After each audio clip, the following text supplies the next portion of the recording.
Psalm 51. Before I jump into that, there's something I wanted to kind of address. Like the hardest possible, as a parent, the hardest possible conversation I can have with my kids. The way that normally plays out isn't like the things, oh, you did this wrong or you did this right. It's usually, so like, if y'all know my kids at all, my oldest and my youngest kind of have my disposition in terms of speak before thinking. They'll do things, they'll say things, they'll act on things. And often you're like, what is wrong with you? And Aaron's probably more like that with me. It's like, yeah, I get it, because I do that. But one of the hardest things is to see that over time, there's this intense frustration with themselves. They'll react in a way that's like I've seen my youngest daughter, she'll do something she knows is wrong, and then she'll just sit there and be like, stupid Ellie, why are you doing this?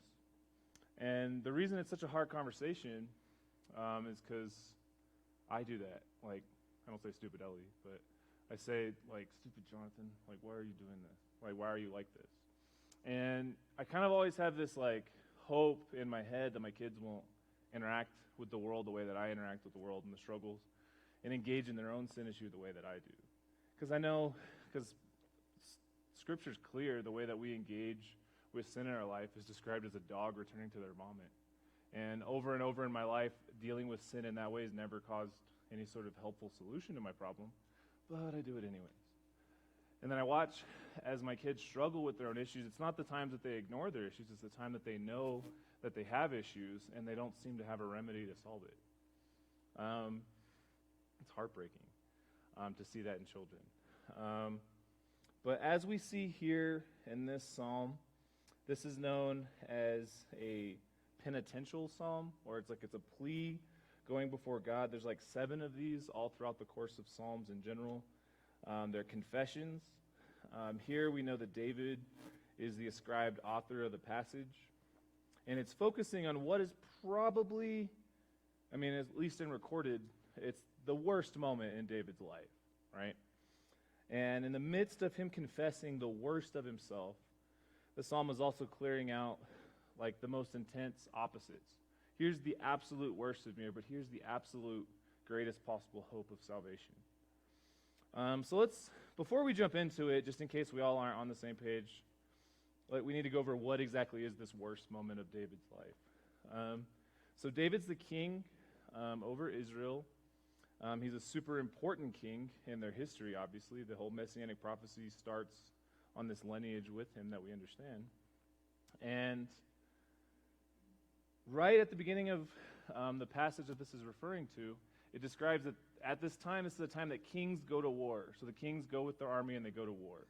David's not at war. He's at home. So that's where we see the first sin stacked up against him. He's being idle. He's not doing his job, right? And then what happens is he's sitting on the roof, and it's late, and he sees this woman bathing. And he apparently likes what he sees.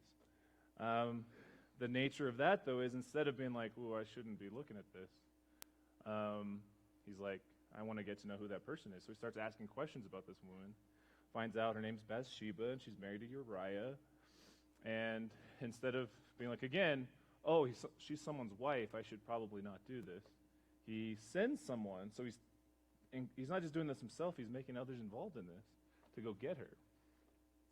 And then he brings her back, and then best case scenario, he commits adultery.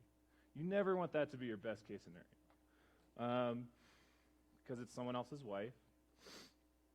The reason why I say best case scenario is some commentators think he potentially raped her, because there's no indication in Scripture that she could have said no. He's the king. He had her brought to him. We don't know that she would have been allowed to be like, no, I don't want this. So again, best case scenario, he's an adulterer. And then he proceeds to lie about it in general. So what happens is she becomes pregnant. And he's like, oh no, this doesn't look good. And so he calls out to the army and makes sure that Uriah can come back. And he's trying to scheme a way so that Uriah can go and be with his wife, have relations with her, and then hopefully he would think he's the father. And so that's a lie. That's deception. That's not good. So we have an idol. He's an adulterer, potential rapist. He's lying. Turns out Uriah is honorable. He's like, I'm not supposed to be here at all. Why do I get to be with my family when everyone else doesn't get to be with their family? And so David then proceeds to continue to scheme to he sends Uriah back eventually, but then he sends word to his general Joab. And he's like, okay, I need you to do something for me. I need you to send Uriah to the front lines of a battle, go into battle, and everyone else but him back up. And so to make it look like a casualty of war, it's murder. But not only murder, he's including Joab into this. He's bringing Joab into his deception and his problem here. And one I forgot to mention is coveting to begin with. He's just sitting there looking after someone else's wife as though it's something that he needs to find a way to bring for himself. So we have he's idle, he's an adulterer, potential rapist, lying, murderer, covetous. But ultimately, ironically, maybe even the worst of all this is he's teaching others to be doing the same things. That's quite a long list of crimes stacked against a person, right? And then we know what happens shortly after that is Nathan the prophet, sent by God through very clever means of his own, gets David to see how, oh yeah, guess what? God knows everything you did, and it's very bad. It's terrible, and this child that's being born of Bathsheba is going to die. And so David, when confronted with his sin issue, and it's no secret to God, it's just between him and Nathan the prophet. We don't get the indication there's a ton of other people in this conversation. We see this psalm as a representation of David's conversation with God. And it's probably, of these pleas to God in the Psalms, this is probably one of the most gut-wrenching one. It's probably one of the most intensely clear ones as well. It's not like when I was preparing to study for this may have been the easiest passage I've ever had to study. It's very clear what's happening. But also the gospel couldn't be more clear, both in our need for it, how it comes about, and also the results of the gospel. And so with that introduction, let's jump into the first two verses real quick. So if you can turn, if you haven't already, Psalm 51, verses 1 and 2.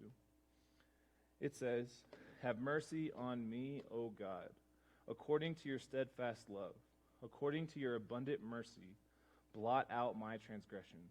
Wash me thoroughly from my iniquity and cleanse me from my sin." So right off the bat, David's appealing to the mercy of God. He's already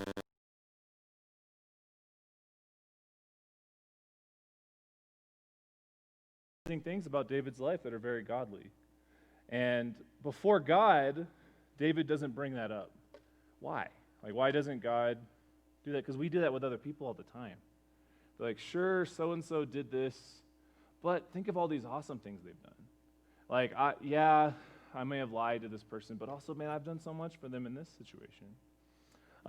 He's appealing straight to God in this because there's a realization that there's literally nothing you can hide from God. We're not going to get up to God, and we're not going to convince God to believe things that are untrue because he sees everything. So of course David, when he goes before God, he's like, I'm appealing to your mercy because I have nothing else. And the way that the language is seen, it's appealing to a nature of God that we don't always ascribe in these moments. It's akin to Joseph's plea of his heart softening when you read through Genesis. Whenever he's really angry with his brothers, they've come to him, and then he sees his brother Benjamin. And then the merciful nature of what happens from Joseph in his powerful position, that's the nature that David's trying to appeal in God himself. And then he goes to this idea of transgressions, his iniquity, his sin. And we've listed them off. It was quite a mouthful. It was quite awful. It says, basically, he's crying out, wipe away as you would literally, I haven't used this since I was in elementary school, but if I was writing in an essay and I wrote something wrong in a pen, I had to get white out and I had to wipe that out, right? It's literally trying to remove the stain of what this is in this thing. This seems like an impossible task, especially when you're considering all the things we just described David doing. But however, the gospel reveals the price that was paid that makes it possible, right? We don't get the impression, if you look at Colossians 2:14, it says, having canceled the charge of our legal indebtedness which stood against us and condemns us, he has taken it away, nailing it to the cross. That should, again, seeing David's crimes and seeing the sufficiency of Christ shouldn't just draw us to, man, I'm so glad that God got me away with that. God's mercy, when compared to our crime, should give us a better idea of the suffering Jesus took so that we can enjoy and be partakers in this salvation. I'll get to more of the gospel in a minute. But again, the nature and the appeal and the result of David going before God, his only request is to blot out my transgressions, wash me thoroughly. The way that this is compared is that you have something super foul that needs to be washed and rewashed and rewashed. Like an example would be, I don't know if it's just Aaron's preference, but every time we cook on an open fire or something and we smell like the wood, because sometimes the smoke just kind of gravitates towards one of us, no matter where we move around the circle. Afterward, if I still smell like that, and I'm going to go hug Aaron, she's like, nope, get away from me. I want nothing to do with you. And so the nature of the foul odor of that needs to be washed until that smells, even like a small hint of it. Aaron's not very nice to me. And so, it's just me whining. But anyways, and so the nature is what's stained here, this idea of washing thoroughly is you're washing until everything about it's gone. So it's not just, like David's plea before God isn't simply like, forgive me for my sin. It's wash me, make me clean, blot out my transgression. Not just from the legal stance against me, make me different. Take this away. We don't do that. We have a tendency in our current, especially in the current climate culture, like I alluded to when I was praying to God, is that there's so much information being passed to us not just like these days in general, but even we don't even know how to process it. And so the general reaction for every person is to just, how do I feel okay with myself in this moment? How do I feel okay with the situation? So like racism. Racism is a great topic to jump into and talk about this. So if I'm sitting here, Jonathan Bull, white male, I see on this thing about Black Lives Matter. If my initial instinct is to be like, well, at all these points in my life, this is how I've proven that I'm not racist. And I start getting nervous or getting justified. Why do I do that? Maybe I'm not racist. Maybe I really have been a champion of civil rights and amazing things all throughout the course of my life. But why do I, regardless of that, regardless of any information why is the first step that I need to do to justify myself? Why? I don't need to. I have to make my appeal to God and God alone. Am I justified, God? It's not, Jonathan, how can you construe something so that everyone on Facebook likes you, right? We don't do that, though, right? We don't go to God and be like, wash me thoroughly of my iniquity. Take the log out of my eye so I can see everything very clearly, right? We'll get to more of that in a second, though. But we have to understand, ultimately, the balance that when I get new information coming at me that may or may not internally or externally be an accusation against myself, the first step isn't defense. The first step is take the appeal to God. Am I right in this? Am I wrong in this? What needs to change? That's where you stop. There's nothing wrong with stewing in those sorts of emotions to come to a better understanding of something. This is coming from me. I am a react first kind of person. This is not a react first kind of situation to engage in. I hate this analogy because I hate cheesy analogies. But we have 2 ears and one mouth for a reason. Yeah, I still hate cheesy analogies. But it's true. We should listen far more than we should speak in these situations. Because there is plenty of things to deal with in each and every one of our own lives. Because what we'll discover is how much more like David we are in all of our interactions with people. How in our decisions to justify ourselves and our decisions to find ourselves right or to hide sin from other people, yeah, we will do some. Give me the opportunity. Give me the birth time, the disposition given, and the time that I'm put into the world. And if you take Christ out of the equation, if I was born in Hitler's shoes, I would do what Hitler did. That's a reality. Apart from the cleansing that Christ provides in our relationship, we are these things. We are the worst things that we can possibly be. And so, but I understand the nature of trying, and I'm sure David would understand. He's sitting there, he just did a bunch of terrible things. He gets this new survival instinct. I mean, he's the king. He could still just kind of be like, I'm the king, I do what I want. But no, he still like realizes how bad his actions are, and he really wants to cover all of his tracks, because not only does he want to be a king, he wants everyone to like him. The goal isn't, how can I get everyone to like me? The goal is to be just. The goal is to be clean. The goal is to be righteous. That's the goal. And so what does he do? I made a mistake. Everyone knows. I go to God. So let's read verses 3 through 6. It says, "For I know my transgressions and my sin is ever before me. Against you, you only have I sinned and done what is evil in your sight, that you may be justified in your words and blameless in your judgment. Behold, I was brought forth in iniquity, and in sin did my mother conceive me. Behold, you delight in truth in the inward being, and you teach me wisdom in the secret heart." Now, the presence here of sin plays the part of the accuser, right? It is ever before me. There's never a point in David's life in this sentence where he's not being berated with, oh yeah, but what about this in your life? So again, that kind of the indication for his life is there's a period of time where he's committed all these things and the world doesn't really know what he did, right? Other than, I mean, the people that he made accomplices to this, whether or not they wanted to be. But apparently the nature of sin is, it's like, okay, he probably has to give a speech as a king, and he probably has to appeal to God. In his head, oh yeah, you're really great at following God when you just stole this guy's wife, murdered him, and all these things. And so we can all relate to that. Like, no matter what you've presented to the world, no matter what I've presented to the world, I know where I've fallen short of knowing God, especially the more I've gotten to know him.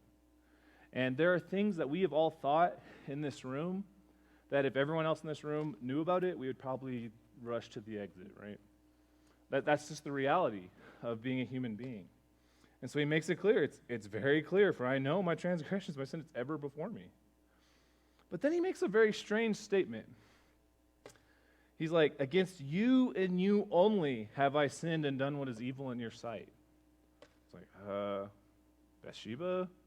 All of your army because you weren't there? Joab? Uriah? I'm pretty sure we can include some more people on that list of people that were sinned against, right? But this is something that we don't realize, right? So we'll go back to the current topic at hand with racism. It is very easy for me to convince all of my black friends that I've never struggled with racism in my life. It's impossible, absolutely impossible, to convince God that I've done right when I've done wrong. Absolutely impossible. He knows every detail, every facet of my life.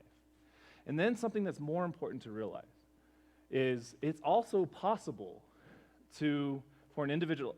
Here's a story that I remember. I remember Hadassah was making gifts for her class. I don't remember all the details, but Aaron knows more about what goes on. And I guess there's a kid in the class that, from her perspective, is always picking on her. And Aaron also, Aaron has no problem being like, Hadassah, you're being dramatic. But this time she agrees with her. And then Aaron's watching her make this gift for that person. She's like, why are you making that for that person? You don't have to do that. And Hadassah's like, because Jesus said we're supposed to be nice to our enemy? Like, she's not even, concerned about it. But in that moment, the wrong that occurred to Hadassah mattered more to who? Hadassah or Aaron? Aaron. Aaron cared more about the wrong that happened to her than even Hadassah did. So the people that I go out and I wrong in this world, it's entirely, the reality is the way in which I wrong them, God cares more about how I wronged them than even they care. That should be shocking, right? Just to think, if I go to a restaurant and I'm mean to a waitress, God cares far more about that than the waitress. That's insane to think about. And God is with you, ever present before you in all of those things. David is ultimately realizing that when I'm attacking his creation, when I'm using his creation for my own benefit, ultimately it's a fight, it's a slap in his face. particularly as he's the king over Israel, and particularly as he functions as a prophet of God often throughout Scripture, even in Psalm here. And all of these things labeled as what we would label a present-day born-again believer in Christ. God cares far more about how we interact with people in this world than the people that we interact with. That should jar you. That should shock you in the way that you go about conversations with people.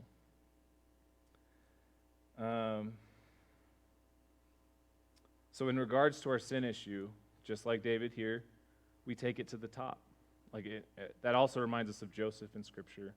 Whenever Potiphar's wife is trying to get him to sleep with her, he's like, no, Potiphar's been great to me. He let me do all this despite the fact that I'm a slave, all these things. How could I sin against God like that? It's like, oh, you're talking a lot about Potiphar. You switched to God here for a second. Because ultimately, what we don't know we're attacking in all of our, I need to defend myself, I need to sin for myself, I need to follow the desires of my own heart, I need to do all these things. Ultimately, the person we're warring against is God in all of the things that we do. And so the call is that that's who we take this to. And this is a vast change for David, to his credit.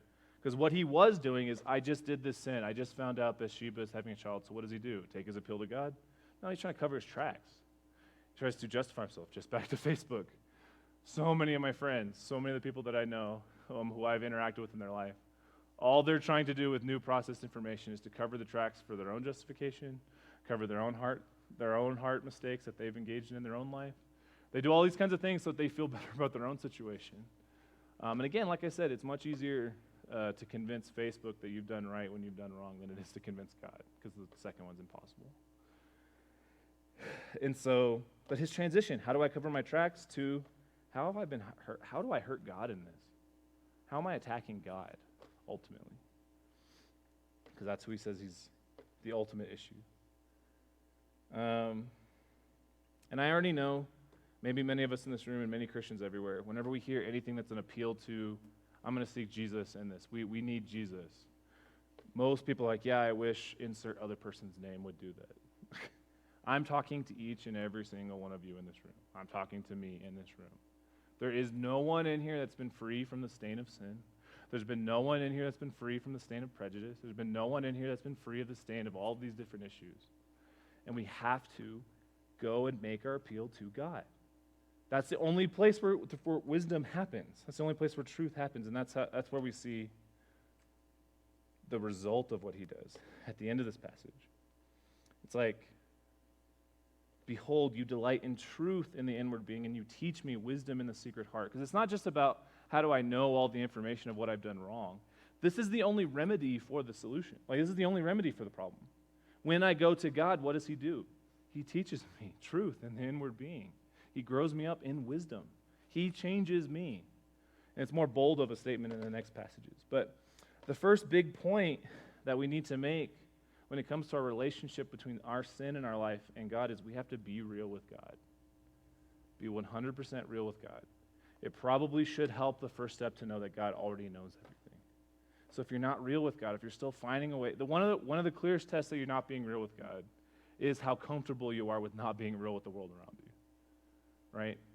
So that, I was going to bring this up later, but one of the funniest things when I first became a Christian, and I only knew a little bit about my sin issue and all kinds of struggles. When I first heard that Catholic people had to go make confessions to a priest, and then eventually Christians were like, yeah, we don't do that. We make our appeal straight to God. I was relieved first because I didn't have to tell anyone else. That was what I thought. That's how I heard it. I was like, oh, thank goodness I don't have to tell those people. I can just tell God. What? Right? The irony in that statement is if you're being real with God and you're being fully exposed before him of all of your sin issue, sharing your information with other people isn't that hard, right? It would not be hard for me to go talk to a priest face to face and tell him all the things I've done wrong. In large part because my first step was I go to God. I'm like, God, I'm showing you all my life, but I'm also kind of expecting to see what you're saying in this. And he's not happy with my sin. He wasn't happy with the things that I've done against him and how I've been exposed. So one of the clearest ways to know that you're not being real with God is how you're not being real with other people. I'm not making an appeal to say that we don't confess things directly to God. Obviously, that's been the point of my message. But I think it's funny, a lot of time Protestants hear about confession of priests, and they have no problem approving of not having to do that because we're actually scared to tell other people more than God. So be real with God. Be real with God. Starting verse 7. Purge me with hyssop, and I shall be clean. Wash me, and I shall be whiter than snow. Let me hear joy and gladness. Let the bones that you have broken rejoice. Hide your face from my sins and blot out all my iniquities. Create in me a clean heart, O God, and renew a right spirit within me. Restore to me the joy of your salvation and uphold me with a willing spirit. So purge, clean, wash, and whiter than snow. It's more or less another thing of saying clean, make me clean. And so it's further allusions to Old Testament Levitical law where you're cleaning, the cleaning that a leper would have to do, or the cleaning that if I had touched a dead body that I would have to do. But the word here is kind of interesting. It's a word I've never used in my life. Purge, it more or less means to de-sin me, like de-sin. like instead of like, I never would. For some reason, that word was so jarring to me. I wasn't really clear on it before. Like, there is no half measures with God. It's the undoing of all of the wrong things. It's not, like I said, it's not simply forgive me of my mistakes, right? That's not where it stops. It's also, take away this issue. Like, take it all away. Clean me. It's like purge and I'll be clean. Wash me and I will be this. And then the interesting part is let me hear joy and gladness, but let the bones that you have broken rejoice. Again, rejoice here, the best translation there is actually dancing. So let the bones that you, again, who broke the bones? God. God broke the bones. That's what he's saying. Let these bones that you have broken, let them dance. That makes no sense. Bones that are broken, I mean, if you've ever broken a bone, especially like in your legs or something, you're not thinking, how do I go about dancing now? But again, that's the de-sinning nature, is you take away what's happened from this and the ultimate source of joy and gladness, which at first makes no sense, but the rest of this part makes it so clear. So then he's calling out for, create in me a clean heart and uphold me with a right spirit. So let's flesh this out really quick. Let's have a show of hands real quick of how often, this might be really convoluted and confusing, so I'm going to try it anyway. Show of hands for how often have your actions or hurts that you've experienced in your life negatively affected how you reacted in the world around you? So let's say, only a few of us raised hands because only a few of us understood what I was trying to say in the sentence. That was confusing. So the point is, like, if I've been hurt in my life by something else, how often have I then gone and hurt someone else because of that hurt? Right? Have you done that? All of us have done that, right? Or how often do we find ourselves, let's say after years of making bad choices. Let's say I've spent years, so something that I've done in my life is self-injury. Like, it doesn't look the same way as like some people will cut themselves, some people will like burn themselves. I would like hit myself. Like, I don't really know what the origin of that is. I've seen that in some of my family members as well, so maybe I'm not going to just chalk it up to learned behavior because it's very easy for me to just blame everything on everyone else. But I know in my anger and in the frustration in my life, all throughout, like probably since an early age, that's not a solution to my problem. But what would happen in the midst of that at times is this inner dialogue in my head that's more or less saying, like, I have a choice. I don't have a choice. Like, I'm stuck in this. I'm going to personify my pain in doing this because I can't deal with emotional pain. I don't know how. And so I do that.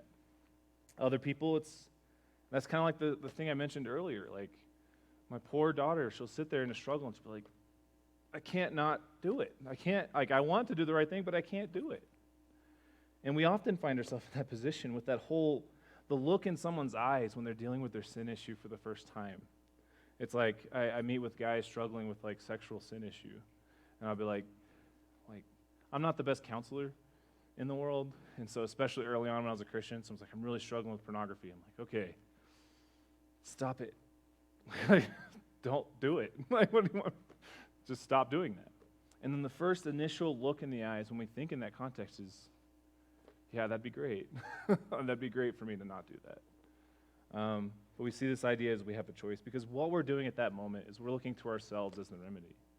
We're looking at ourselves as we're going to make this right by doing something. And when we make that as our first step of interaction, of course we're hopeless. I can't make it right. I'm the one that's doing this. So he's calling to God, create in me a clean heart. So the implications of a clean heart there is a heart that doesn't have all the inner monologue. It doesn't have all that, I've just spent years, this has been the solution to my problems. So I've been doing that. God's like, no, I'm wiping that away. Like, that's not your first step anymore. And then the more interesting thing is, uphold me with a willing spirit. Just like think of the illustration, because just imagine he's upholding some sort of structure that's your spirit. So let's use my self-harm. He's upholding the structure. That's my spirit breaks, and then I hit myself. But could I just imagine the freedom if that doesn't break because of something else? Something else is holding that, and it doesn't break, and I do the right thing? How many of you guys have experienced freedom from the sins that you do in a way that's like that? Because like you've constantly proven, I can't do this right thing, I can't do this right thing, I always make the wrong mistake. And then boom, one day, it clicks. There's something that doesn't happen for everyone's sin at every point, but many of us as believers have experienced that freedom in some area in our life where it's like, no, my spirit's upheld. I'm making the right choice. We don't just say, hey, that's cool. We're like, I've seen miraculous things happen before my eyes. I've seen a guy that was on his deathbed. We pray for him, and the next day he's back at work doing things. I've seen that. Seeing God kill sin in my own life like that has been far more miraculous to me as like the greatest shocker of anything I've ever seen in my life. So that's what David's appealing to. Restore to me the joy of your salvation. And where he sees it is uphold me with a willing spirit. That is the ultimate contrast to the like I have a choice mindset that we often are stuck in. Freedom. So, because I have 3 daughters, I've watched all the Disney movies 6,000 times. So Frozen 2, I'm not going to steal their song and sing it, but I'm stealing a concept from their song and using it for my own purpose. The whole world does that with the Bible anyway, so I'll just do that to the world. But in Frozen 2, there's this time where Elsa, she's like going in, and the song's called "Show Yourself," I think. And she's going in here, and she's like finally discovered that she's some sort of special person or something.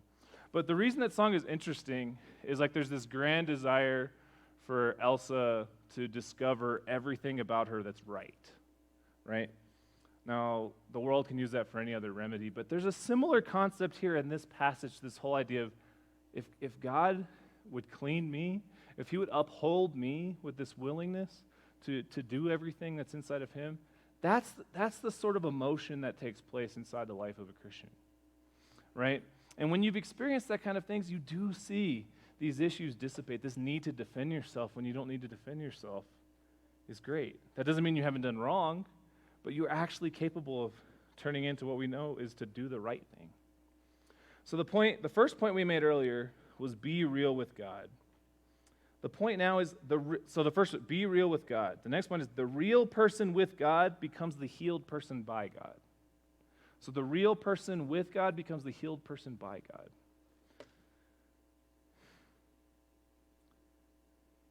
Yeah, let's just forget I quoted Frozen 2 for a second. I'm just going to blot that out.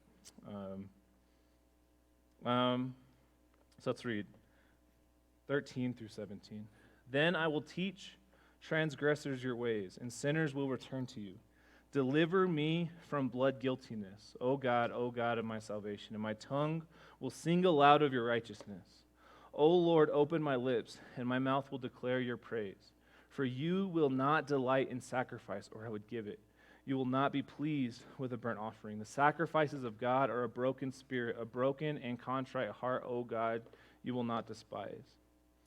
So what we've learned so far is we take up our sin with God because we can't hide it from him. When we know we're appealing to God, we know he knows everything. We then see God obliterate it. We see freedom in things that seem completely impossible. Now this seems too far. David is saying, as a result of all this, I'm going to be a teacher for other people in this? How is this idle, adulterous, murderous, lying, covetous teacher of evil become a teacher in the ways of God? How does that make any possible sense that he would be the right candidate for that job? It's clear. right? Hopefully it's clear for all of us is, again, when you have experienced a true interaction with God that involves this sort of cleanliness in your life, and you see the abundant change that it makes in the life of the sinner, you really do want to hear what they have to say, right? I've used this guy as an example before, but I knew a guy that went to church every Sunday in Clovis for most of his life, but most of his life and his most affluent years, he made most of his money by being a blood diamond trader in Liberia.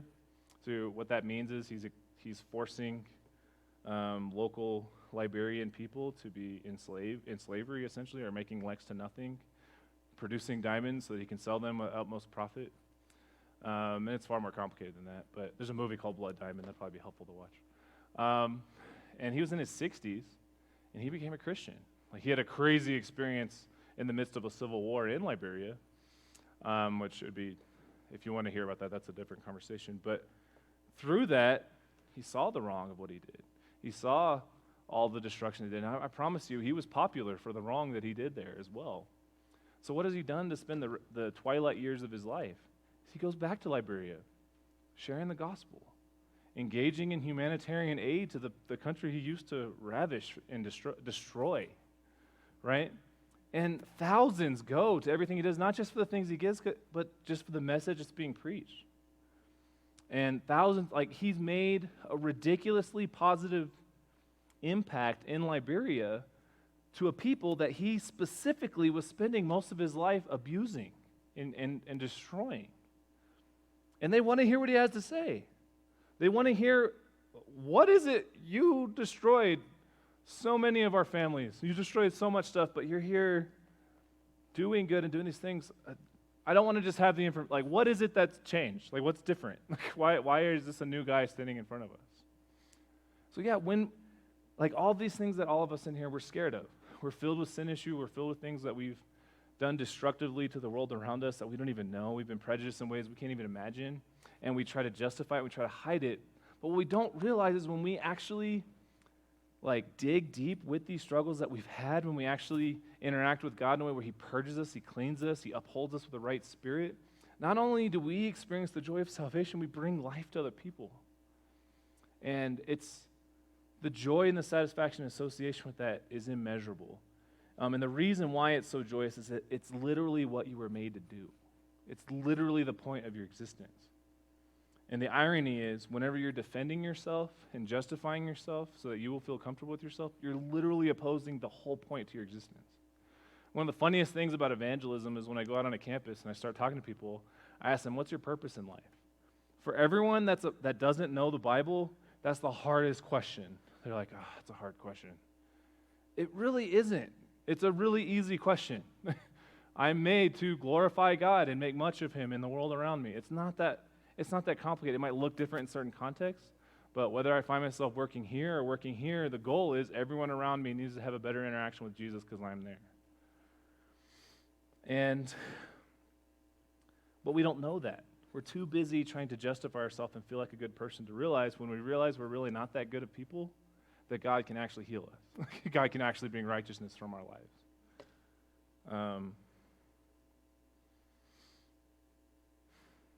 But the recap here is nice in verse 16 and 17. For you will not delight in sacrifice, or I would give it. You will not be pleased with a burnt offering. That's what we do often when we find ourselves in sin, is instead of taking it up with God, we offer a sacrifice instead, right? I'll donate money to a cause. Or that doesn't mean you shouldn't, but like, let's say I yell at my kids too much. And my first step is, I shouldn't have yelled at my kids like that. Let me go get them ice cream. No, that's not the first step. First step is to acknowledge, kids, I did wrong. I was wrong. I shouldn't have yelled at you. I don't know how many times I have to apologize to my kids. And so the nature is we throw out sacrifices. We throw out, in the current climate, we try to become the greatest possible Facebook people ever. And we try to justify ourselves there as the primary means, whether it's for one thing or for the other. But the ultimate thing is I can convince everyone in the world that I'm a great guy and still be a deadness on the inside, brokenness and ugliness on the inside. My sacrifices don't mean anything if they're trying to cover up the broken and the sinfulness. He says the sacrifices of God are a broken spirit, a broken and contrite heart. Oh God, you will not despise. Because that's where we're all at. Each and every one of us in this room, left to just what we do in our life and you take God out of the equation, we do bad things. We do horrible things. And we bring destruction everywhere we go. And so when we bring a broken heart and a broken and contrite heart to God, he cleanses us. He makes it right. And he's the only one that can do that. And then in 18 and 19, it says, do good to Zion in your good pleasure. Build up the walls of Jerusalem. Then you will delight in right sacrifices, in burnt offerings, and whole burnt offerings. Then bulls will be offered on your altar. But interesting, it says, do good to Zion in your good pleasure. We just got done understanding where God finds joy, right? Earlier on in the passage, it says, like, you delight in truth in the inward being, right? So it's not just saying do good to Zion. We make mistakes, make us right. It says do good to Zion in your good pleasure. So inside the context of truth, that's how you're going to work with your people. Build up the walls of Jerusalem. That's meant to be seen earlier also. Uphold this with the right spirit. Uphold the truth of who you are with your people. When that's the case, then that person's sacrifices, that person's life being lived, that's a beautiful thing. Because that's what it says. Then you will delight in right sacrifices, in burnt offerings and whole burnt offerings. Then bulls will be offered on your altar. So as the walls are built up, as God's people are working inside the context of truth and not deception, what I wrote down is the healed person. So we said be real with God, and then we said the real person with God becomes the healed person by God. And then the healed person by God helps create a community of people for the glory of God. So what we don't understand ultimately about that is the nature of how works plays out in the life of a Christian. Every single one of us in here wants to live a life that's awesome, glorifying to God. We want to leave a legacy behind that's filled with pointing people to Jesus. If we know Christ, that's our desire. And somehow we've convinced ourselves often that hiding the most broken parts about us is the means in which we're going to do that, when it's actually the means of stopping us from being able to do that. And so the human fallen condition in all this is we think and act in life to the delight of our own eyes, covering up the wrong so that others will approve. That's how we live life. We think and act according to the delight of our own eye. That includes the simple pleasures, but that also includes justice. That also includes mercy. That also includes the benevolence in the world. I say, this seems right in Jonathan's eyes, so that's what I'm going to do. This seems like the best possible thing. This is how I can convince most people that I'm a great guy. But I need them to not know that I've done all these things. So I cover those up. And then I can get applause. It's not hard to get applause in this world. But the main point of this passage is, when we are real with God, we are first cleansed and healed by God, and then sent to be a life-giving gift for the glory of God. That should be the hope of your life. Stop trying to justify sin issue in your life so that you can be approved by others, right? Don't do that. It doesn't benefit us in the slightest. It doesn't benefit anyone. It doesn't benefit you. Be real. So what do I mean? But to be fully real with God, there's some applications. One, this doesn't mean that you don't be real about your sin with people. I mentioned that earlier. It's like, it just means that you can't make wrong seem right to God. We are completely exposed before Him. But the important thing is, it's usually very clear that someone is being real with God when they can be real with everyone. Because turns out, you actually find out, me being real with you guys is much easier than constantly being real with God. Because He actually starts, because like I said, He makes us clean. He purges us with hyssop, but it's also described in the New Testament as refining gold. It's burning in fire, and the bad stuff's coming to the top to be swept away. I'm sure if gold felt things, it would prefer not to be burned, right? So yeah, be fully real with God means being open in discussion both with God and with people. But then another aspect is knowing God. But I think one of the main problems for the irony is there's a lot of Christians that I believe on both sides of the political spectrum, but just as much is there's a lot of people that are shouting from the rooftops, man, believe this, believe this, believe this, and they have no idea what's in this. They've never read it. Like, you can be like, oh, if only our nation did this. I'm like, well, prove it. You read it and you tell me about it, right? We see that in a political spectrum all the way to the top. There's a lot of approval and applause about this book as though it's some kind of lucky rabbit's foot. It's not. It's meant to be read. It's meant to be studied. It's meant to be known. It's meant to be lived. So one of the ways you can be fully real with God is to know him. Because when we all become poor Bible students, we often aren't even aware of what the problem is. We've actually convinced ourselves that all these other things are the right way to live. So confess, deal with these things, engage in the Bible and know it. So be a part of the path. The ultimate path is be real with God, be cleansed, bring life to others. That's the path. We see that play out very clearly in this passage for David. David is seen as a man after God's own heart. Now, I used to think that meant David was such a great guy. When I was ignorant to the Bible, I'm like, oh, David's a great guy, I need to be like him. And so when I first read, oh, wow, he did a lot of terrible things. That's not what it means. It means that he has been taken up out of this cruel and broken generation by God, not because he's awesome, but because God's awesome. He can take a violent and sensual person like David, and he can bring about the glory of himself. He did that with me. I'm a violent. I'm selfish. I'm arrogant beyond belief. And God, he can take me out of this twisted generation, this twisted world, and he can make it right. And he can make me useful. And he can bring me along on the mission as he does it for others. We need that here. Las Vegas needs that. Because Las Vegas is engaging in all the same things all of us are engaging in. Too much information overload, no remedy for the solution, trying to justify ourselves, trying to just survive, to feel okay about a situation. We as the church need to deal with these things. We need to be honest with each other. We need to be with each other, period. We need to be honest with each other. We need to engage in sin issue. We need to engage in all these things in a way that we are real with God, we're cleansed by him, and then we're out there bringing life to the world around us. If we just imagine what sort of impact that might have, where we're at here and now.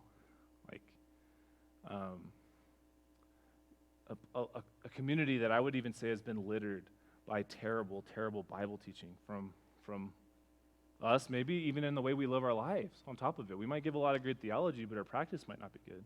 Or people give wrong information theologically and try to give a different practice off that. Or people have claimed that they do this very well, and then they go out and do some of the greatest atrocities that could have happened to people. That's happened in Vegas. But let's get real with God, and let's see what that might do inside the context of this culture and the world around us. Let me pray. Father, thank you so much for allowing your word to be something that we can constantly go to and discuss and engage in. And I just pray that each and every one of us in this room would be willing to take a real look at ourselves, regardless of our political spectrum, regardless of our viewpoint, no matter how ironclad and solid our logic is. We fight against you every single day. We fight against you every single moment in the way that we engage in our sin issue. We pretend that we're something we're not all the time. And I say be real, not just to other people, but we lie to ourselves all the time. We're crying out to ourselves of how great of a person we are, how good of a person we are, even though we know our sin is ever before us, the way that we've hurt other people is ever before us. We're just trying to quiet that voice as opposed to seeing it washed away, seeing it cleaned. And so I pray that you give courage to all of us in this room, whether we're believers, and we've known this for years, but we maybe fall out of practice with it, or if we don't know you, if we're still trying to understand this, trying to justify it, trying to come, whether to a building like this or just clicking a link or whatever it may be, to try to come to grips with the sin issue in our life in a way that Jesus approves of what I do. Ultimately, God, I pray that we're not seeking approval, we're seeking redemption. We're seeking to be clean. We're seeking to be made new. And I pray that that's a reality for all of us. And it's in Jesus' name I pray. Amen.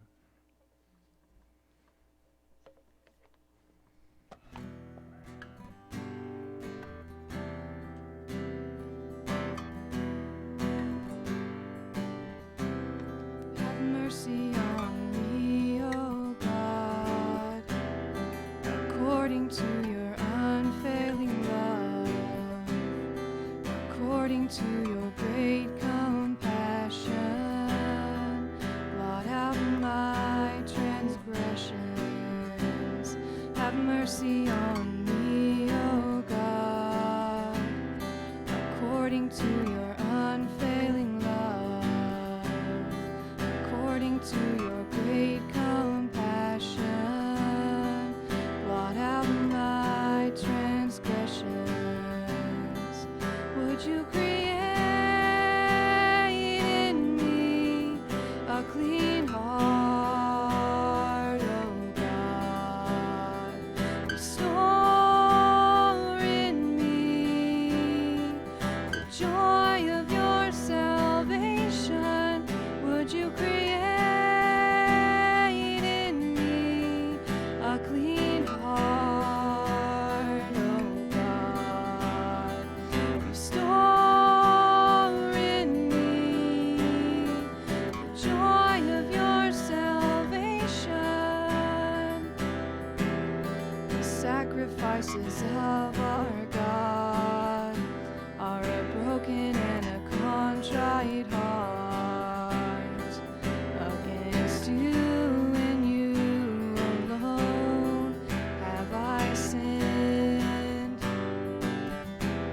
The sacrifices of our God are a broken and a contrite heart. Against you and you alone have I sinned. Would you create in me a clean heart, O God? Restore in me the joy of your salvation. Would you create in me a clean heart, O God?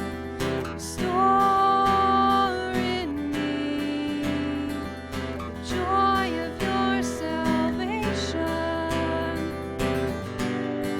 Wash me white as snow, I will be made whole. Wash me white as snow, I will be made whole. Wash me white as snow, I will be made whole. Wash me white as snow. Would you create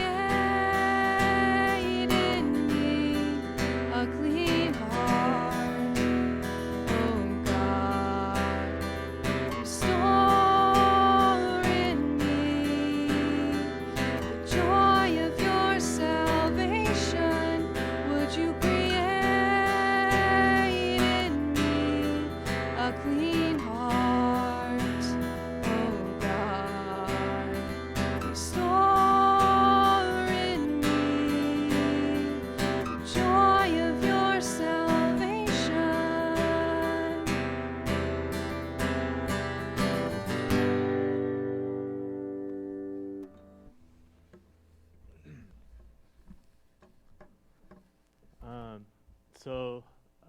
Thanks, Jonathan, for going over Psalm 51. Our prayer is that we will be real with God so that we can be a benefit to the world around us and see actual change in our lives and in our community. For those that are on Facebook, we'll be live for a few more minutes, so you can leave prayer requests or comments. But again, next week, Mike will be back, and we'll be continuing through Psalms again. So with that, we're dismissed.